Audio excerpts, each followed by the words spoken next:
Greetings and welcome to the Cancer Interviews podcast. I'm your host, Bruce Morton, and on this segment, we will be graced by the energetic presence of Holly Witulski of Denver, Colorado. Holly was diagnosed with and beat Hodgkin's lymphoma. We hope you'll find her story both inspirational and educational. So now let's get to it. And from the splendor of her backyard, we bring on Holly. Holly, welcome to Cancer Interviews. Hi. How's it going? Just fine, Holly. And the first thing we want to do, standard procedure on these interviews, we'd like to know a little bit more about you. If you would just tell us where you're from, your life's work, and some of the stuff you like to do in your leisure time. Oh, my goodness. Well, I'm originally from New Jersey. I've lived in Colorado since 1990. I live in Northwest Denver, have a lovely yard that I'm talking to you from today, which is one of my passions and dear loves is where we live, our home. I'm married and have a son, and my previous corporate life experience or my life experience is that I quit my corporate life to be a stay-at-home mom when my son was born almost 11 years ago, which would have been like 2009. And I was a stay-at-home mom for the first 18 months of my son's life, and then became a barista at a large chain Green Apron corporate coffee company since 2010, and I'm the benefits provider for my family, and we have a good little system. So there you go. Well, you and I have a common bond. We both moved from New Jersey to Colorado. What brought you to Colorado? Oh, that's a whole other lifetime of a story. My father lived here, and my parents divorced when I was in 7th grade, and and that would have been, I don't know, 1984-ish, around that time frame. And I went back and forth to visit Colorado for many years. So after my freshman year of college, I came out here for the summer and didn't want to leave. So, and I found myself. I figured out who I was in Colorado after I moved here. Yeah. So I want to ask you about being a barista. I used to have a coworker at a previous job who wanted to get some supplemental income, so she became a barista. But after she got the job, she couldn't keep pace with the other baristas. The other baristas were making all these fancy designs atop their caffeinated beverage, and she would try to make a heart, and it would turn out to be an octagon or some sort of blob. I'm guessing you're pretty good at making the designs atop the beverage, yes? I'm terrible at it. I don't even try. But you know what? I make a darn good drink, like a really good drink. So for me, I know how to steam milk, and that's a really important thing in how your drink tastes. So, but really, I've worked for my company for almost 10 years. So my favorite drink and what I drink every day still is coffee with half and half. I'm just a coffee with cream kind of gal. And I think people always think that's so surprising that I never drink the other stuff. Yeah. But for the stuff you do make, you do put your heart and soul into it. Absolutely. Yeah. It's fun. It's a community. It's like it's my adult life away from home. You know, it's like when you go into it, when you work in an office and the people that you spend the day with, whether it's where you want to be or not, that's your day family, and or was my day family. So these are my morning people, my coworkers, and our customers. So yeah. All right, let's move ahead to the days before you were diagnosed. Describe your life then, because I'm guessing that at that time you were in pretty good health. I was in great health, but I didn't know what I was doing with my life.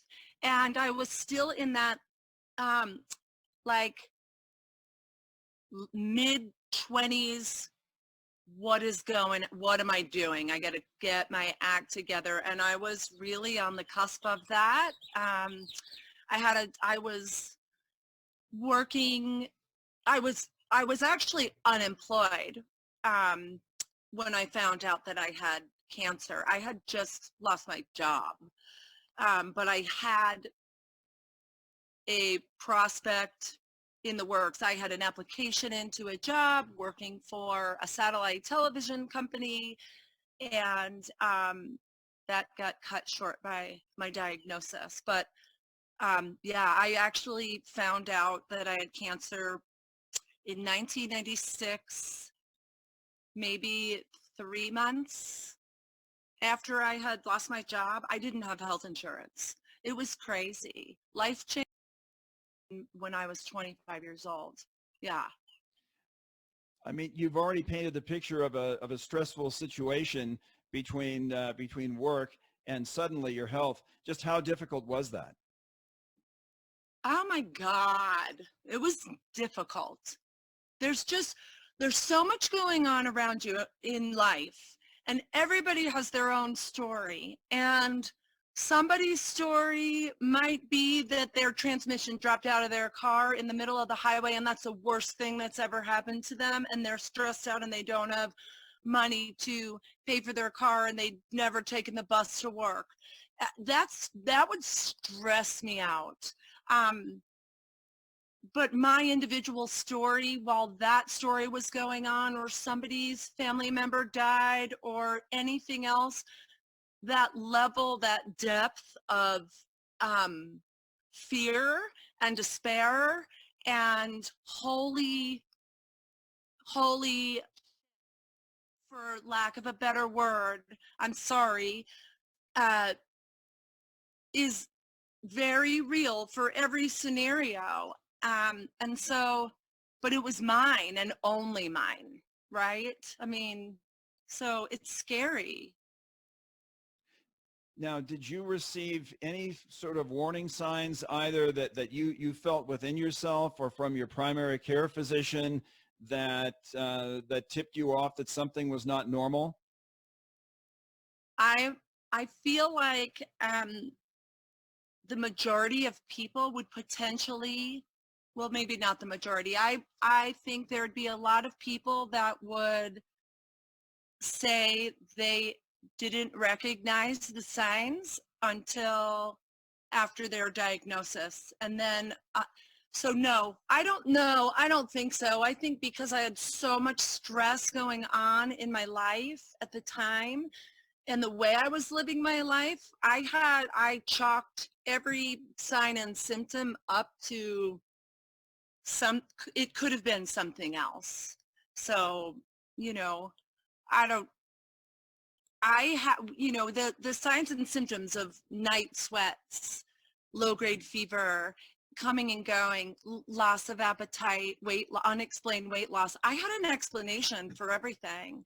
I was on some stupid 25-year-old crazy diet where I would try to eat one meal a day and just pack it in. It's the dumbest thing, but I really tried to limit my calorie intake. So I thought I was doing great with this ridiculous diet that I was on. And low-grade fever, I just thought, well, maybe I'm actually aware of my body and I'm ovulating. I mean, there's just the exhaustion. I was trying to work little odd jobs here and there to make ends meet at weird times of the day or night. And I chalked up my exhaustion to that. But as I look at it, it progressively, those symptoms don't just go away then. They come and go, and then they stay, and they're all at the same time. And that's, I believe, when I started to not feel well. And I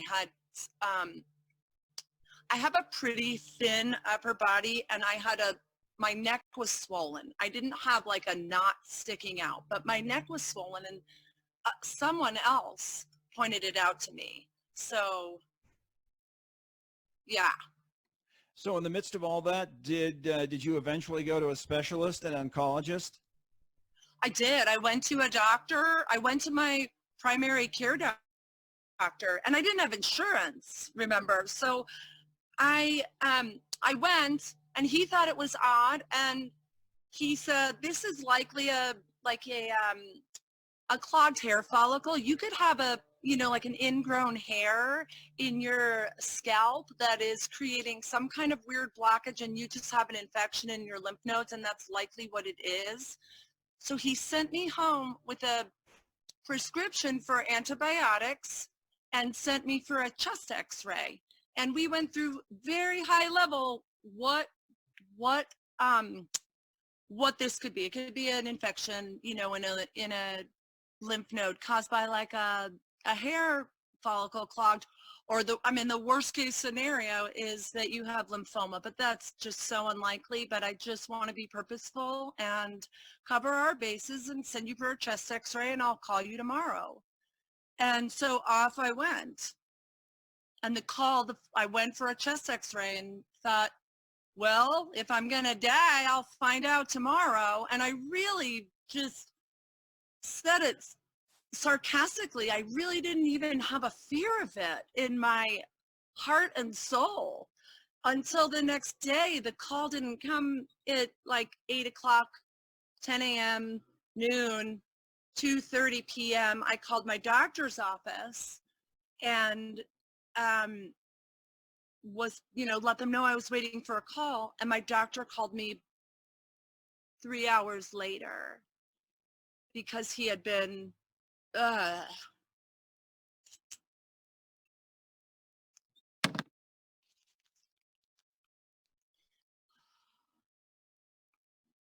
been, sorry, I need 1 sec. All right.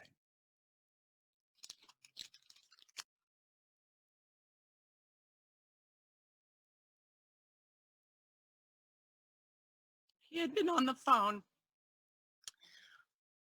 throughout the day helping set me up with an appointment at University Hospital with a caseworker to take care of my health needs financially, start me through the process, because I was unemployed, and that's where I needed to be in the system. I needed to be in the charity care system.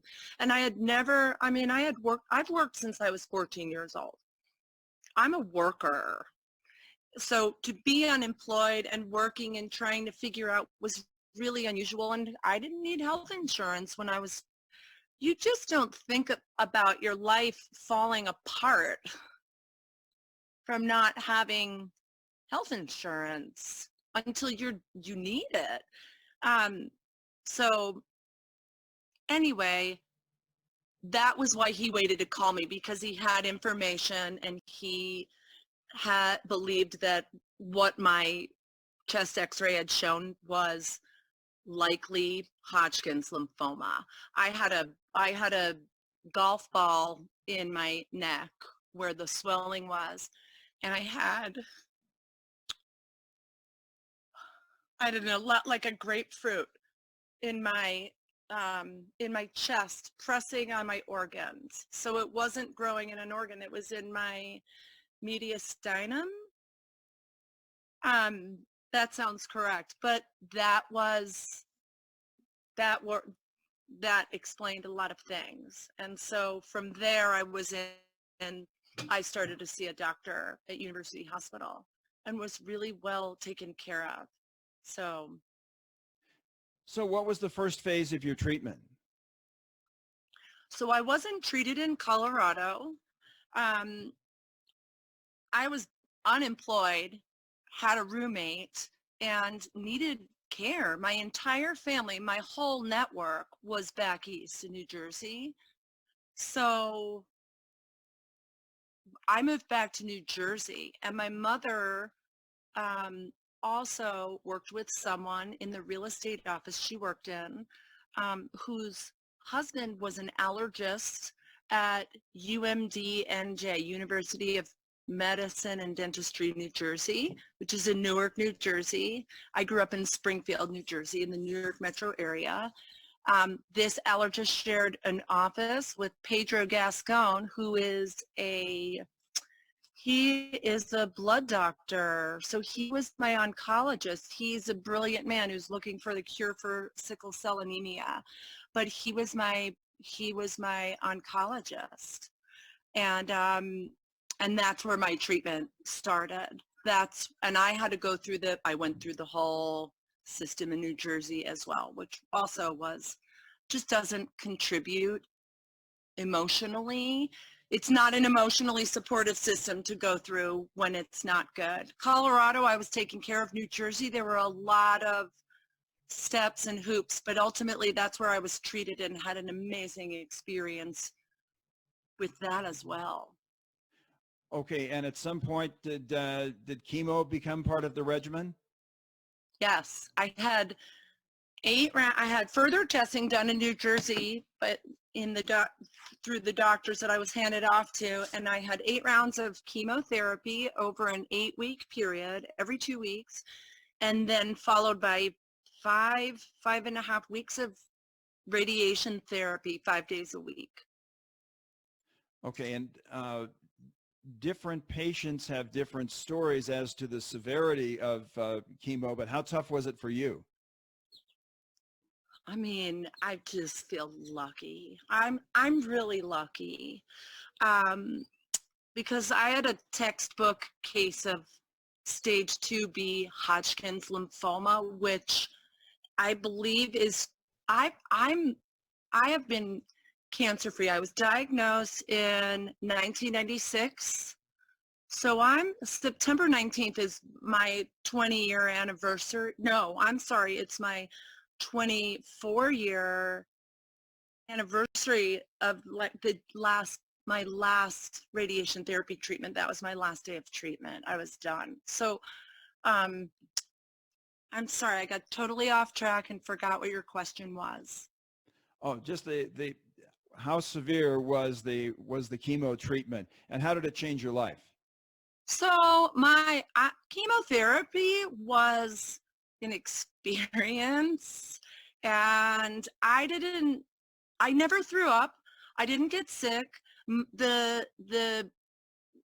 don't know about other cancers. I believe other cancers that are traditionally treated certain ways, or certain cancer chemotherapy combination, the cocktail they make you, I believe they often assign an acronym to it. Mine was ABVD, and that's a fairly, again, textbook case. They know how it reacts. So I knew I was going to lose my hair, and I lost my hair, and that's the craziest, one of the most emotional pieces that seems so strange, but we're all really attached to our hair. I don't care who you are. You look in the mirror, at some point you see your reflection. The shape of your head in a shadow looks different when you lose your hair, and you notice it. Whether it bothers you or not, you're aware of it. It's different. It's a crazy experience. But I never vomited. I felt nauseated. I slept a ton for like the first 24 hours. I would go home and sleep for almost an entire day. But I ate, and I got really fat because there were steroids. They put steroids in your chemotherapy, and there's all sorts of anti-nausea medication and things like that. So it goes so beyond, like, people think you lose your hair and you throw up, right? Those are the things you kind of think of. But really, there's like steroids make you bloated and uncomfortable, and it's just everything feels horrible, and you're exhausted, and you look weird, and you feel crappy, and you can get mouth sores. I had terrible mouth sores from radiation therapy. So chemotherapy for me was difficult, but I felt terrible for 24 to 36 hours, and then I came out of it by 48. And I actually worked. I worked full time on the off weeks. I worked at a restaurant in New Jersey where one of my girlfriends got me a job as a hostess. And so while I underwent chemotherapy, I would work. The week I had chemotherapy, I would not work for like the first 3 days of the week. And then I would work the last 4 days of the week. And then the following week, I would work 40 hours. So I just wanted to work. I needed to be out. I need to be in contact with people. And I think for me, I needed to feel that was the time in my life where I needed people to not treat me differently, yet treat me differently. I needed people to be in my life. Some people don't want anybody around. They don't want people to know what's going on for whatever reason. And I'm not that person. I felt like I needed tenderness and kindness and a little more forgiving, but I needed to be me, and I needed people to treat me like me. I wanted to be, if I felt good, I just wanted to be a human being and live my life. And I was able to do that. I'm so grateful that I went. I'm so grateful I went home. I had my life, my family, the town I grew up in, the familiarity, 25 minutes from New York City, and this whole new family of people that I worked with that became my rocks and my platform, my emotional platform and hive. I had this amazing hive of people and these incredible doctors in a teaching university. And I don't know, I didn't know you were from New Jersey, Bruce. And I think you know too that sometimes there's a very hard edge to people back east, and I don't see eye to eye with everyone, but that is a very keep it real zone. And so I needed that. I needed to know where I stood with people, and I wanted to feel good about the people surrounding me, and it really helped me a lot. I'm so glad I was back east to experience it. And I'm glad I was able to move back out to Colorado because this is my home. So. Well, Holly, you had people meeting your various emotional needs. How good were family and friends in terms of taking care of you? Because at some point, anybody who's diagnosed with lymphoma needs to have some form of caregiving. So I moved back into my mother's home, and I lived with my mom in the house I grew up in. And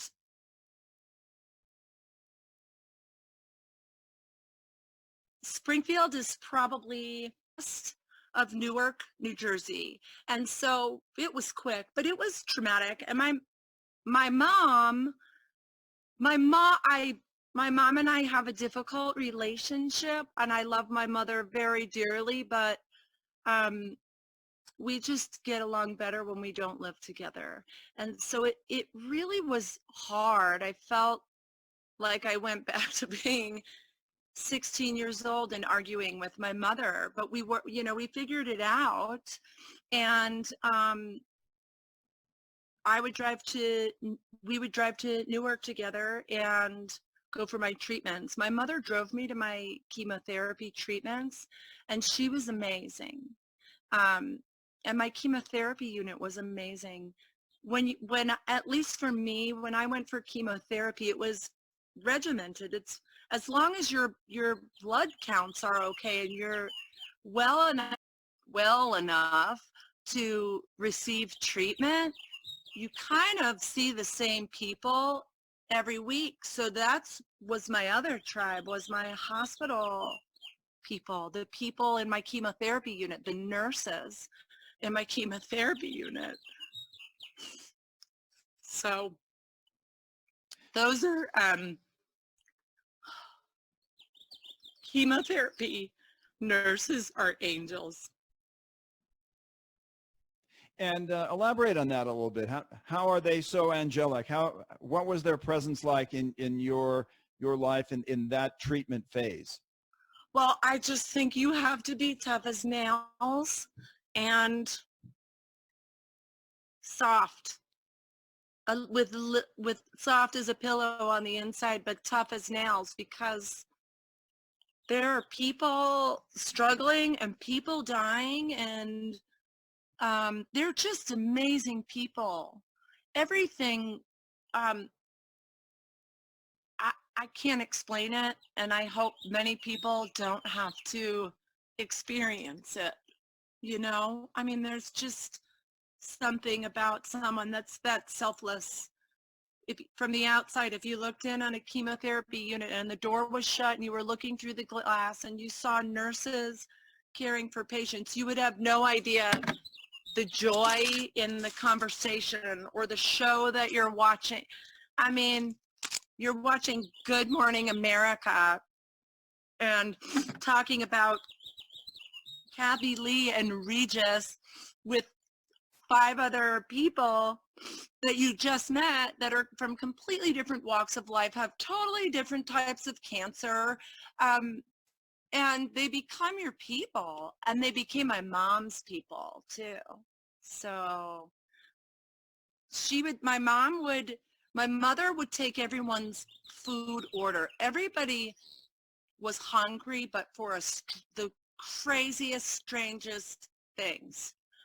Like cupcakes or Swedish fish or a grilled cheese without any butter on the bread. And my mother would go to the cafeteria and in the hospital and bring everybody it just, God, yeah. Anyway, I'm sorry. Keep going. But Holly, did this experience bring you and your mother closer together? No, it actually didn't bring my mother and me closer together.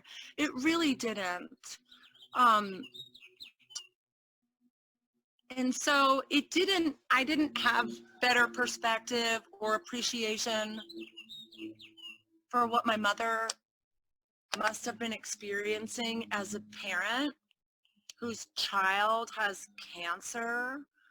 And I had no empathy for my mother's emotional need, because I felt like I had to be present for myself so I could gain strength and be as healthy as possible and take care of my mental state as well. I needed her to be there doing the same for herself. We really had to take care of ourselves. And so it did not bring us closer together, but we're closer together now than we were then. And that's good. So. Okay, well, there's the chemo phase and there's the radiation phase, and I want to get to the radiation phase in just a sec. But how would you describe your sense of triumph or relief once the chemo phase was done? Well, so, you know, I don't know. I have to think. I'm going to have to think about that. I had to have I just remembered this. I had cancer 24 years ago. So I remember going for after my 4th or 6th, after a chunk of my chemotherapy treatments, I went for a CAT scan, a CT scan, to see how the mass in my chest had reacted to the chemotherapy. And I remember them telling me that I needed to have another round of chemo. They wanted to give me one more round of chemo than it was after my last treatment. That's what it was. It had to have been, because they wanted to give me one more round of chemo. And I think my feeling before jumping from chemo to radiation was a little bit of worry. It was frustration. I was tired of chemotherapy. I did not have a port put into my neck for the treatment to go through. People will often, when you receive chemotherapy on a weekly basis, it's really hard on your veins. And I just felt so poked, prodded everywhere from every test and everything that had been done that I didn't want a port. So they used my veins, and I have roly-poly, hypermobile veins. It wasn't a good experience. So between like frustration of having to do this again and the fear, like, is it really not behaving the way it should? Is this going to, I don't know, is it something else? That type of fear. I wasn't completely settled. But once I got into the phase of radiation therapy, there was a home stretch coming, and it was pretty good. And a whole new set of doctors. Now I had I was moved to the radiation therapist, or the radiation oncologist, and the radiation therapists, and they became a whole different family to me, which was also a pretty awesome experience. So, but was the radiation treatment that was easier on you than was the chemo, correct? In a sense, yes. I could drive to radiation therapy by myself, and I did. And that was good, because my mom is a nurturer, and my mother, and I need a little bit, not a lot, from my mom. And so 5 days per week of going for a treatment 25 minutes away in like downtown Newark, New Jersey, is stressful. To do that we just don't need to spend that much time in a car together either. It was, so it was good. I felt like I was able to spread my wings a little bit. That was a sense of like a lift. I can hold my shoulders back now. I'm okay. I'm getting better. And I was starting to feel better. Night sweats, fever, all of that goes away while the chemotherapy is wreaking havoc on the rest of your body. But those symptoms went away. So I started to feel better. And again, textbook case, curable Hodgkin's lymphoma. So radiation therapy was my home stretch, but it was really hard on my skin and my mouth, where I was treated. I developed terrible mouth sores. I was radiated from like the bridge of my nose, or just to my nose, to the bottom of my rib cage. And they make you large blocks, like lead blocks that, so my radiation therapy was in a machine called, I think it's called a linear accelerator. That sounds about right. And it's almost like an X-ray machine meets CT scan, and they position you, and they, weekly, and it's quick, but there is a lot of preparation to set you up and make sure you're always in the same position, and drawing little tattoos or like pinprick tattoos. I'm sure faded, a pinprick tattoo on right along the line of where they were going to aim the very precise radiation treatment. So I had horrendous mouth sores on the sides of my tongue, which you don't realize how the slightest movement, or even the beginning of a swallow, your tongue is being used. And it was excruciating and really uncomfortable. I couldn't move my head. If I went to stand up, I had like shearing pain in my mouth. And it depleted my salivary glands. So it made my hair loss like nothing. You know what I mean? The hair loss was, the bald was nothing in comparison to the pain that I felt. And so I couldn't even be social with people that I was around. I couldn't talk. And that was my, as you can tell, that's my chicken soup, you know? So that was tough, physically and emotionally, for me personally, radiation therapy. I don't know if they could have made a block for my mouth and I didn't have that, or there are precautions that can happen from a dental perspective, but I have lifelong dental issues and have had my treatment extended into adult, the last 24 years of having lots of dental work, but I'm still cancer free. So, yeah. Well, good to hear that. And we were talking earlier about indicators that perhaps something was wrong with you, which ultimately resulted in the diagnosis. But as you neared the end of the radiation treatment, I'm hoping that there were indicators that the light was at the end of the tunnel for you. Yes, there were. So everything was behaving the way it needed to. And I was finished with treatment. I don't remember when I had another CAT scan, but after radiation therapy was complete, I had another scan. I continued to work, and I remember, so September 19th was my last treatment, and I believe it was sometime in very early November that I had a doctor's appointment with my radiation oncologist or my radiologist, whatever I can't remember. He was amazing too. And I was given the green light to move back to Colorado. I could go.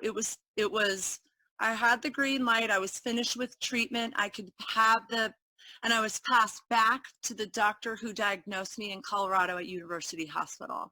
And he's still my oncologist who's never treated me. Isn't that crazy? I've seen him for every CAT scan, blood draw, chest x-ray, everything over the years, any other scares that I've had or worries. So, yeah.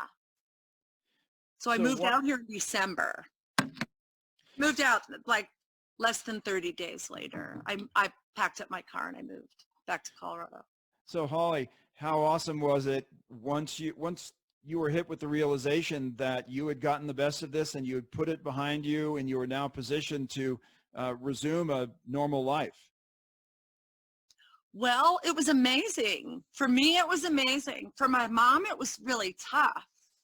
Of course, my mother wanted me to be well, but my mom's a nurturer. So my mom knew immediately that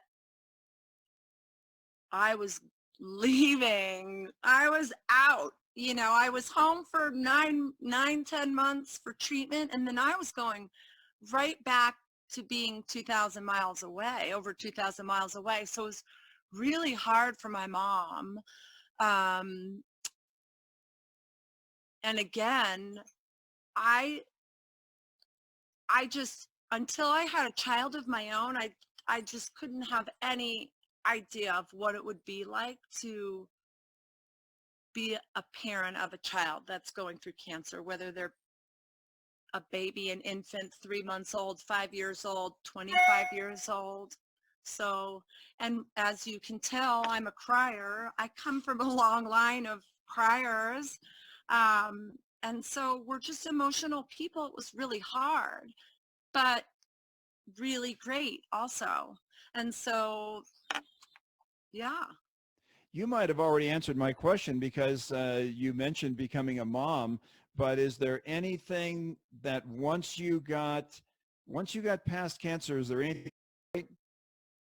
Oh my God. Did I do anything to celebrate? I got a job. I went back to work. I called the HR recruiter that I had interviewed with and was offered a job and was getting ready to start. And that's a crazy story in and of itself. The satellite company, when I found out, I was diagnosed in like March of 1996, and I had been offered a job and was going to start in literally a week or 2 weeks later, within weeks of that job offer.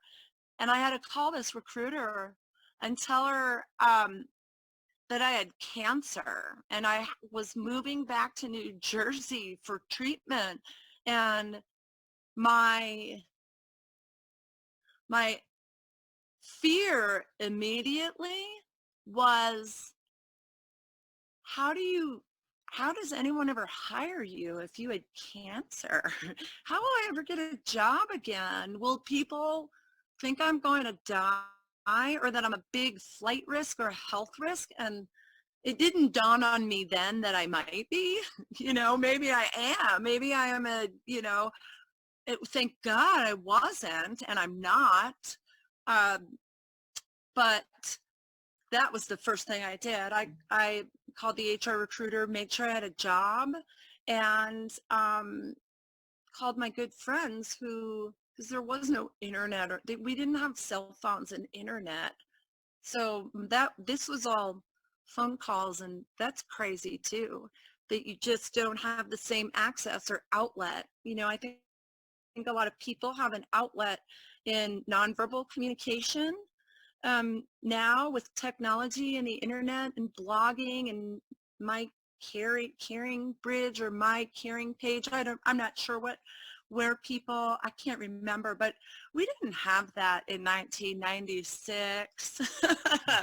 It wasn't like that. So for me, that was difficult, but I moved back to Colorado, lived with friends, started my job, got on my feet, and found my whole new family and tribe, which was a mix of my friends prior to living here, prior to my cancer and living here, and then moving back a year later. It's hard to believe that was just a year.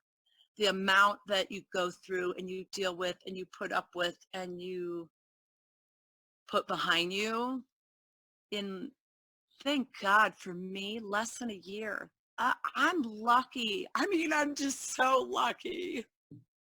And how great is life now that you have a family, you have your health, you have a job you like, and a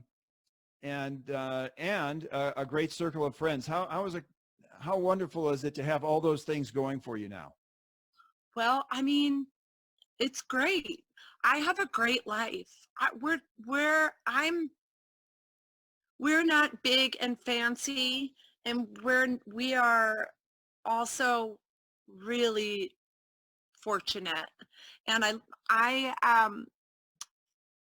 have a really good little crew under my roof. I have an amazing husband who I met at that job that I moved back for in 1997. And in January of 1997 is when I started working for the satellite company that I worked for, and that's where I met my husband. And we were friends for a few years, and had both left that company and all of that. But that's my husband. I've known him since 3 months after I beat cancer, and I'm really fortunate that I was able to have a baby. I can't, chemotherapy and treatment and all of that can prevent that from happening. So I feel very lucky that I was able to have a child, and we're good. We're good. We love our son's school. We love where we live. We have the most phenomenal neighbors and community, and we live in a great neighborhood, and we've never expanded our lives or our dwelling to be something beyond what we couldn't continue to afford. And I feel very thankful that in the middle of everything that is going on even right now, that we're put. We can stay put and be happy and be healthy in the midst of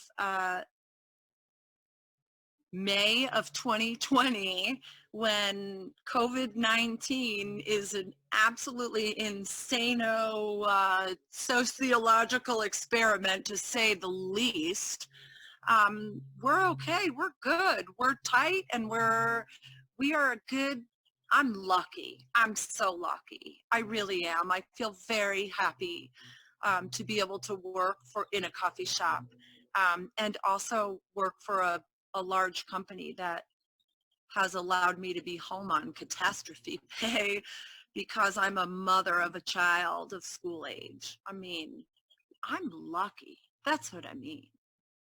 Holly, just one more thing. We want to wrap up now, but as you look back on your experience, and if you can visualize talking face-to-face with somebody who has just been diagnosed with lymphoma, if there's one takeaway from your experience that you would like to share with that person, what would it be?